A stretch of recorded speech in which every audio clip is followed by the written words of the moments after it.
Con el maestro Antonio Romo, químico, especialista en el estudio de la calidad del agua y que le tocó participar en los estudios que se realizaron en los pozos de agua y aguas superficiales derivado del río Sonora a raíz del derrame tóxico que provocó el Grupo México.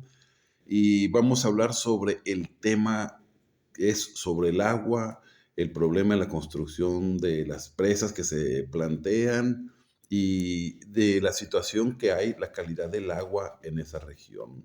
Maestro, si pudiéramos hablar de este problema de las presas, ¿por dónde podríamos empezar el tema más delicado de este tema? Sí.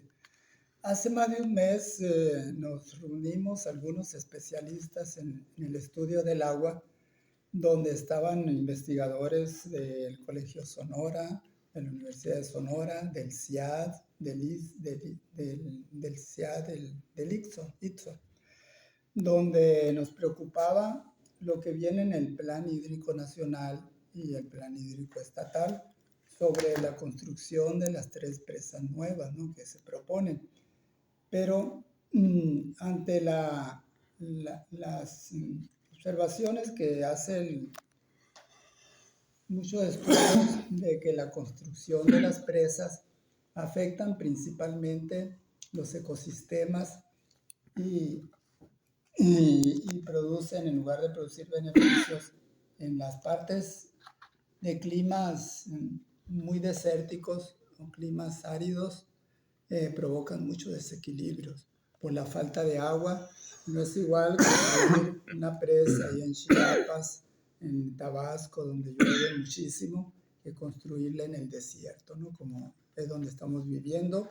Y además, con todo lo que viene, todos los estudios que hay, que nosotros los conocemos muy bien, los estudios del cambio climático, que tenemos, por ejemplo, precipitaciones anuales, la media de hace 30 años, 50 años, los conocemos muy bien, esa tendencia que hay en todos los pueblos del río Sonora, en todas las comunidades donde es preocupante ver la tendencia a la baja.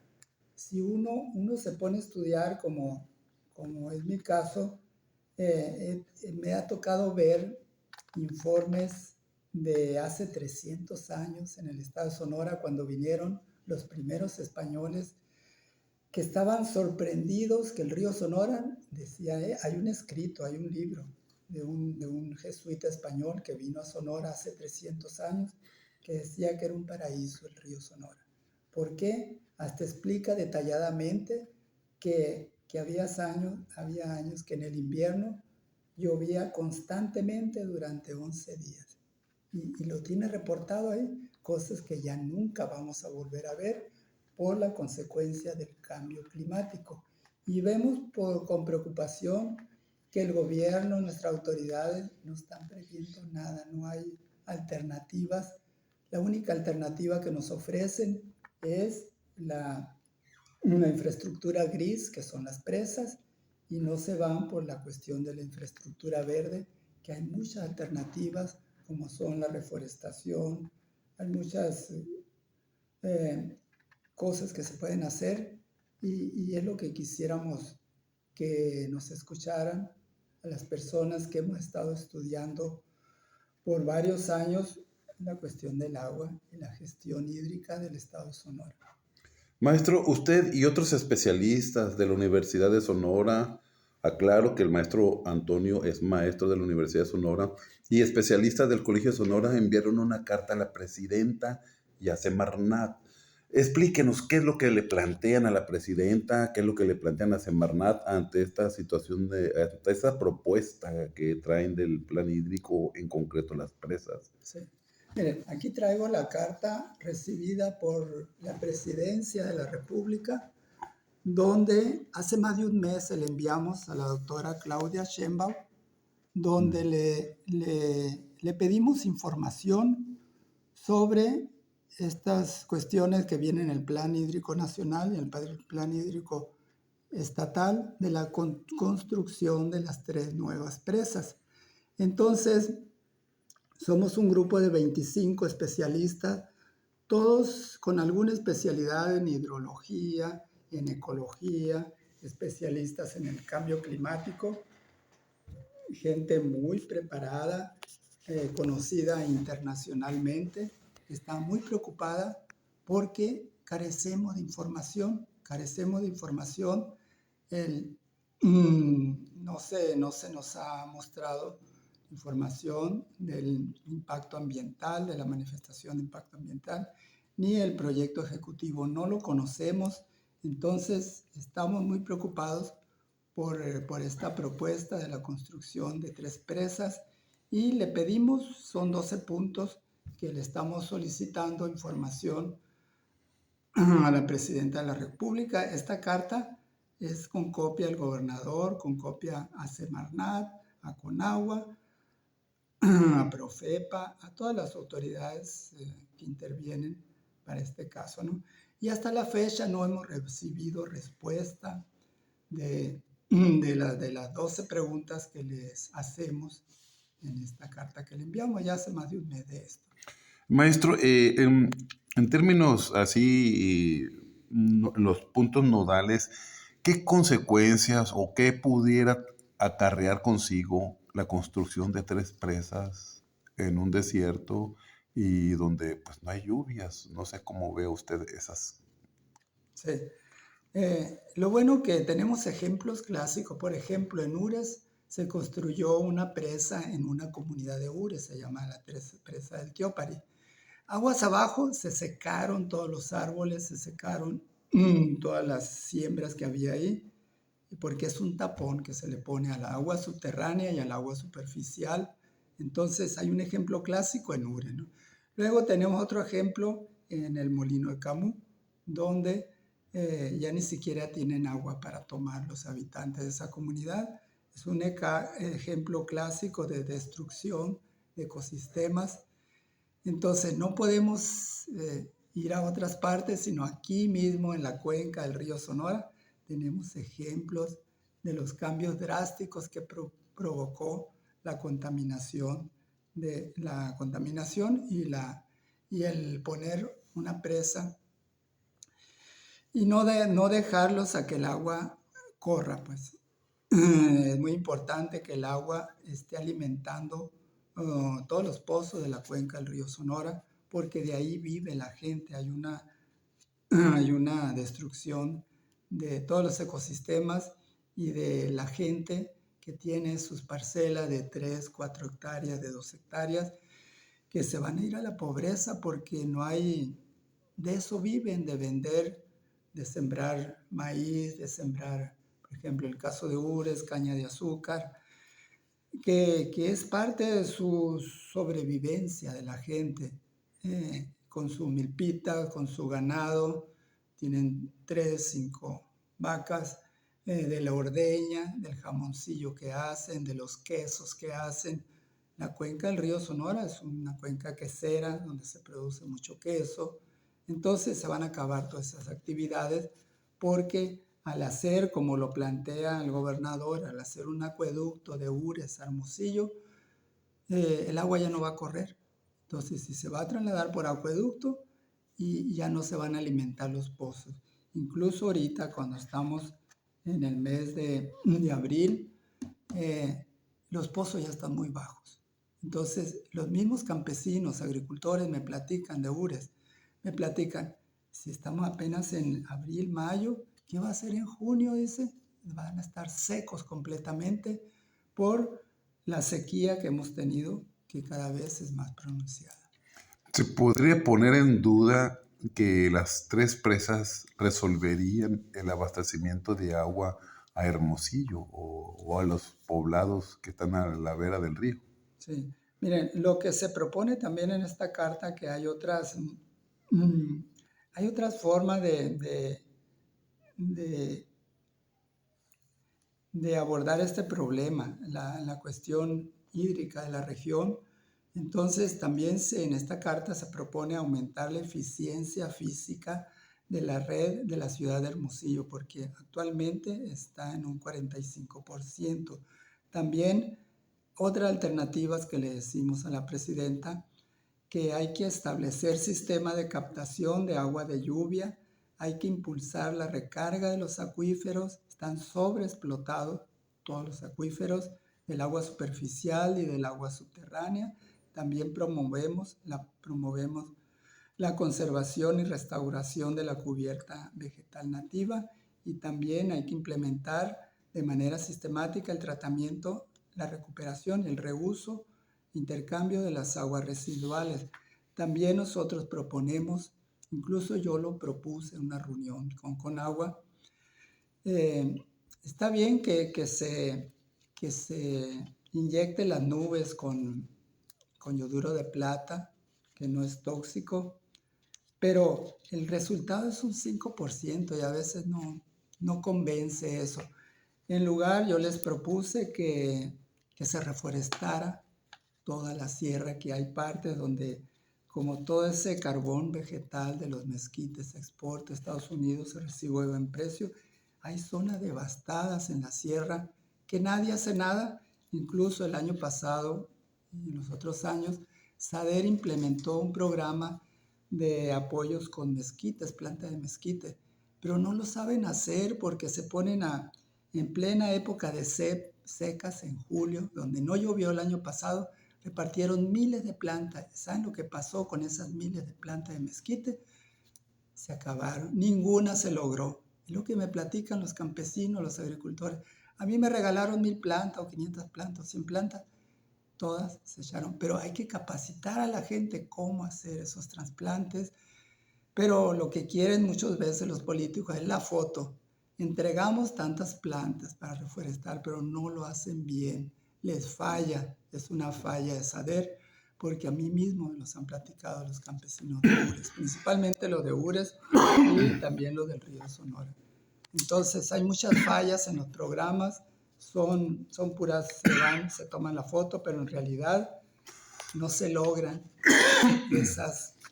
esas campañas de reforestación, pero sí hay mucho por hacer en ese lado.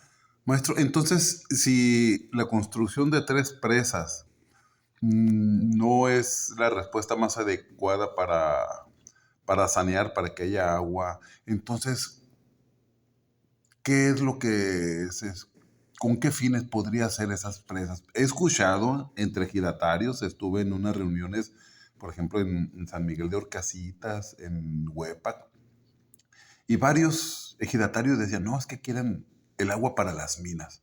Como la tomé como si fuera una versión popular o una sospecha, pero dicen que el pueblo es sabio. No sé cómo ve usted. Miren, yo soy de la región del Río Sonora. Un gobernante lo primero que debe de pedir a la gente es preguntar. Incluso México firmó en el 2018 el Acuerdo de Escazú, que dice que todo lo relacionado con el medio ambiente hay que preguntarle a las poblaciones. Y es un acuerdo firmado por México en 2018 que es válido. Entonces, nadie les preguntó si querían presas a los campesinos, a los agricultores. Lo único que quieren es que hay que rodar esa agua, que ruede, que mantenga los mantos freáticos. O sea, no hay necesidad para... Por eso mismo, y a mí me asombra la inquietud que hay en el río Sonora. Cualquier político lo puede saber, a cualquiera que le pregunte, cualquier habitante de Babiácora, de Aconchi, de Banamiche, San Felipe Jesús, de Arizpe, de Ures, cualquiera que le pregunte le va a decir que están en contra de las presas. Y a mí me sorprende porque es unánime el rechazo a la construcción de las presas, y no entiendo por qué las autoridades estatales y federales se están empecinando en la construcción de esas presas cuando nadie las ha pedido. Hay otras alternativas y ya le hemos dicho que para favorecer las lluvias está la reforestación. Hay otras técnicas que se pueden usar, pero no se han dado las alternativas. Como sí he escuchado esa versión, las minas necesitan mucha agua. Entonces deben de ponerle un límite y más en Sonora, que es el estado que tiene más concesiones de la industria minera. De toda la República, el estado de Sonora se distingue por eso. Pero nosotros hemos pugnado porque haya más especialistas en toxicología, porque hay mucha contaminación de los minerales, de metales pesados. A raíz de la contaminación de esta, hay contaminación por cianuro en las minas, pero nadie hace caso. Las autoridades están sordas, como decía Salinas, ni nos ven ni nos oyen a los académicos y a los habitantes de esas regiones. Podríamos, por deducción lógica, aunque sea deducción lógica, decir que los beneficiarios de estas tres presas pudiera ser el sector minero. Digo, porque invertir 7,000 millones de pesos no es cualquier cosa. Así es, el sector minero es gran acaparador de las aguas. Y hay informes, o sea, no es nada oculto, donde supuestamente la prioridad, según la ley, es el consumo humano. Luego sigue la agricultura y después sigue la industria minera. Y aquí en Sonora es al revés, porque la industria minera acapara todas las extracciones de agua, tanto de agua subterránea, y tal es el caso que hace poco nos dimos cuenta porque Profepa clausuró un rancho donde había ductos de 90 centímetros de diámetro que chupaban el agua, y a mí me tocó platicar con dueños de los ranchos aledaños que estaban secos sus pozos. ¿Por qué? Porque pusieron un popote ahí que lo estaba consumiendo las mineras de Grupo México. Maestro, antes de pasar a otro tema, no sé si quiso usted sobre este tema de las presas, perdón, hubiera algo, otros elementos a tomar en cuenta.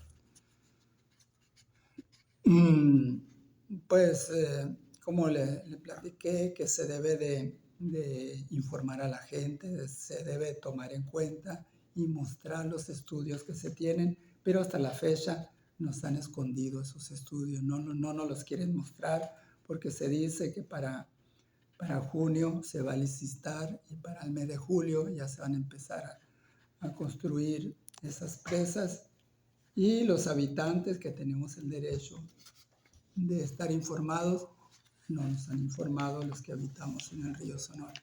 Se habla de 3 pasos para la construcción de una presa: el estudio de impacto ambiental, el estudio técnico propiamente del terreno y Proyecto la de ejecución. consulta a la comunidad. Así es, son 3. ¿Debe pasarse por ese filtro cualquier plan?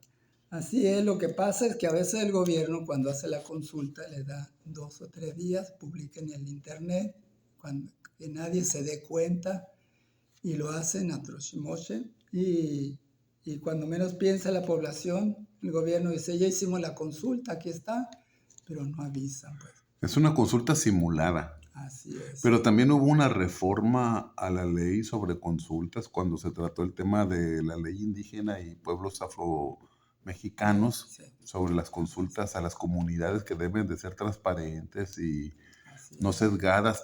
Esa misma ley se debería de aplicar aquí en esta consulta. Así es, sí, está. Ya hay experiencias en eso, yo las conozco, y sí se ha logrado que el gobierno de marcha atrás y vuelva a hacer las consultas que nos hicieron. Maestro, quiero tocar otro punto porque me dijo que usted participó en los estudios de calidad del agua después del derrame. Así es. Hace unos días, se formó una comisión especial para la cuenca del río Sonora.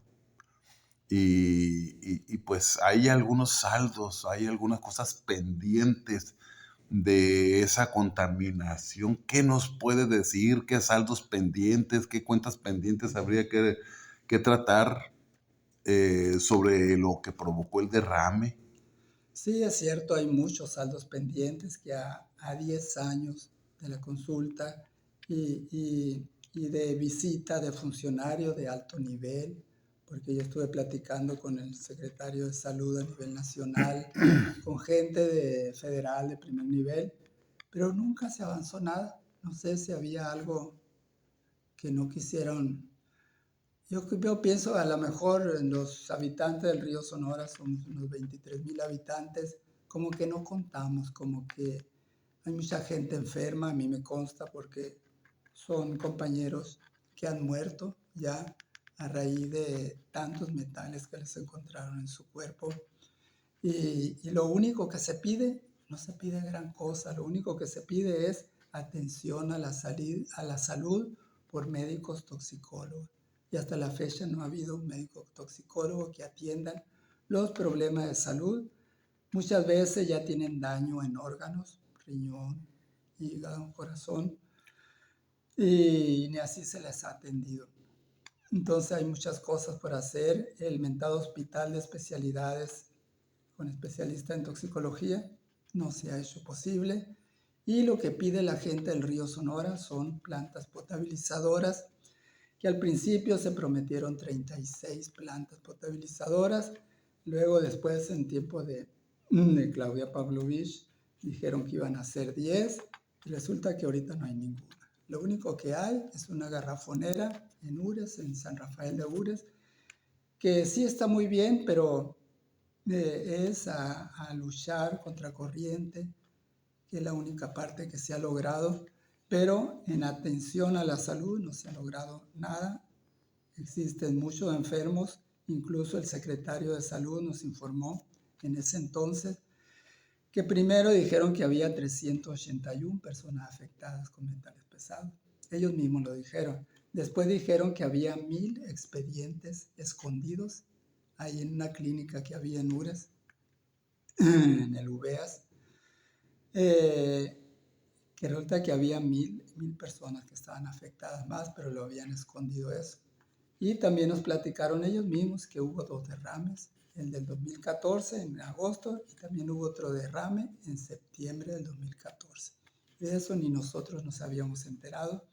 Entonces, la mayoría de los pozos del río Sonora están contaminados. Yo me lo sé porque he revisado cerca de 4,000 análisis que están disponibles y son datos que no están ocultos, que están a la vista de todo el mundo, donde se ve la gran contaminación que existe en todo el río, en todos los pozos del río Sonora.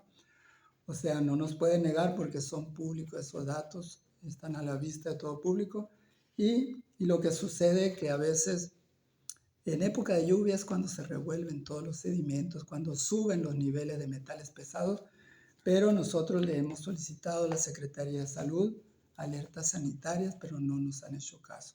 Alertas para que le digan a la gente, no tomen agua, ahorita este pozo está contaminado, pero nadie les avisa. Saben muy bien la Secretaría de Salud, ellos conocen muy bien esos datos y no lo anuncian. Por ejemplo, también aquí en Hermosillo existe contaminación de arsénico y flúor en la parte norte de la ciudad. El gobierno municipal de aquí de Hermosillo no enseña los datos correctos. En su portal de agua de Hermosillo pone una norma de hace 30 años que ya no es válida para Hermosillo y no la quitan, y ahí está la norma, basándose en esa norma antigua que permitía hasta 25 microgramos de arsénico y de flúor son 10, pero la norma actual ya está rebasada. Entonces, ni esas cosas, la Secretaría de Salud conoce esos datos y no previene a la población. No dice, están consumiendo arsénico en la parte norte de Hermosillo. Es algo ilegal, pero nadie les informa a la gente. Nosotros como académicos conocemos muy bien esos datos, conocemos las normas. Incluso en el portal de Agua de Hermosillo no informa. Pone una norma de hace 30 años que ya no es válida para Hermosillo. Y nadie dice nada, ni siquiera la Secretaría de Salud atiende esa problemática, que están rebasados los valores actuales de ahorita, de este año. Delicado. Maestro, esa inconformidad que se generó con el derrame, ¿existen las posibilidades de que esa inconformidad se sume a la resistencia que hay ahora con las presas? Sí, hay la posibilidad, porque a mí me asombra la inconformidad de toda la gente. cualquiera que vaya al río Sonora, es la plática común. Gente que antes estaba muy apática, resulta que ya está sumada a la cuestión de no a la construcción de las presas. Mm, Incluso piensan desfilar el 1 de mayo para mostrar su inconformidad ante las autoridades. Es algo que nace de la gente, no están manipuladas, como a veces pueden decir. Es algo auténtico que a mí me asombra la autenticidad de sus movimientos. Son varios grupos y qué bueno, y todos coinciden en estar en contra de la construcción de las presas. Y por último, maestro, a reserva de que usted tenga otras cosas que decir, ¿cómo ve, cómo evalúa la respuesta que le dio la presidencia, la respuesta que ha dado el gobernador y la respuesta o la reacción que está teniendo la gente de movilizarse? Hizo una caravana y esta participación el 1 de mayo? ¿Cómo evalúa esas? Que puede explotar, es una olla de presión que está a punto de explotar. Entonces, hay que atenderla, hay que darles información a la gente, porque va a llegar un momento en que no se va a poder detener y